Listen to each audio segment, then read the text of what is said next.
శౌర్య పరాక్రమాల్ని ప్రదర్శించింది గట్టమ్మ తల్లే. కాకతీయ సేనల్ని గడగడలాడించిన గట్టమ్మ సమ్మక్కకి అత్యంత ప్రియమైన అంగరక్షకురాలు.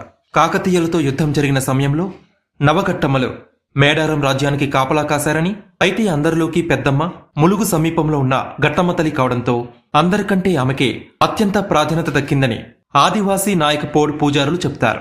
సమ్మక్క తల్లికి అంగరక్షకులుగా గట్టమ్మ తల్లితో పాటు సూరపల్లి సూరక్క, మారపల్లి మారక్క, కోడూరు లక్ష్మక్క తదితరులు కాకతీయులతో జరిగిన యుద్ధంలో ప్రాణాల్ని పణంగా పెట్టి వీరోచితంగా పోరాడి అమరులయ్యారు. కాకతీయ సేనలు మేడారంలో కాలు పెట్టాలంటే ముందుగా పొలిమేరలో ఉన్న గట్టమ్మ తల్లిని దాటిపోవాల్సిందే.